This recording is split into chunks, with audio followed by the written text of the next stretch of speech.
कठोपनिषद सार। हे प्रिय, आत्मज्ञान की दुर्लभता क्यों है ये जान। हे प्रिय, प्रकृति में जो भी सूक्ष्म अति सूक्ष्म तत्व है, यह आत्म तत्व उससे भी सूक्ष्म है।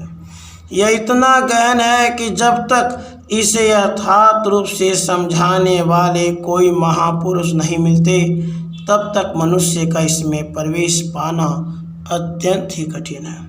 हे प्रिय, यह संपूर्ण जगत एक अत्यंत दुर्गम गहन वन के समान है, परंतु यह मुझ पर ब्रह्म परमेश्वर से परिपूर्ण है। मैं सबके हृदय में स्थित हूँ।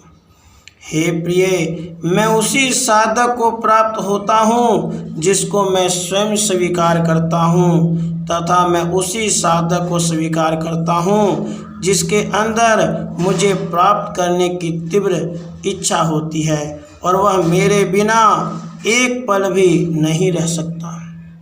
हे प्रिय, यह शरीर एक रथ है, इंद्रियां इसके घोड़े हैं, मन इन सभी घोड़ों की लगाम है, बुद्धि इसका सारथी है तथा तू रथी है। इसलिए तू बुद्धि के द्वारा मन रूपी लगाम से इन इंद्रिय रूपी घोड़ों को वश में करके मुझ परमात्मा के स्मरण, मनन तथा कीर्तन में लगा। ऐसा करने से मैं परमपिता परमात्मा तुझे सहज ही प्राप्त हो जाऊंगा।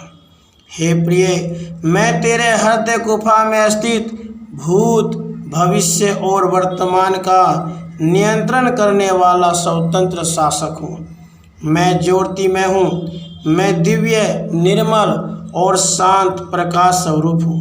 मैं परिवर्तन रहित अविनाशी परमेश्वर हूँ। हे प्रिय, यह मनुष्य शरीर रूपी पूर, 2 आँख, 2 नासिका के छिद्र, 2 कान, 1 मुख, ब्रह्मरंध्र, नाभि, गुदा और शिश्न, इन 11 द्वारों वाला है। हे प्रिय, इस मानव शरीर में नियमित रूप से अनवरत प्राण, अपान आदि की क्रिया हो रही है। इन जड़ पदार्थों में जो क्रियाशीलता आ रही है, वह मुझ परमात्मा की शक्ति और प्रेरणा से ही आ रही है। हे प्रिय, जिस जीवात्मा का पुण्य पाप समान होता है, वह मनुष्य का, और जिसका पुण्य कम तथा पाप अधिक होता है, वह पशु, पक्षी, वृक्ष, पर्वत आदि शरीरों का रूप धारण करता है।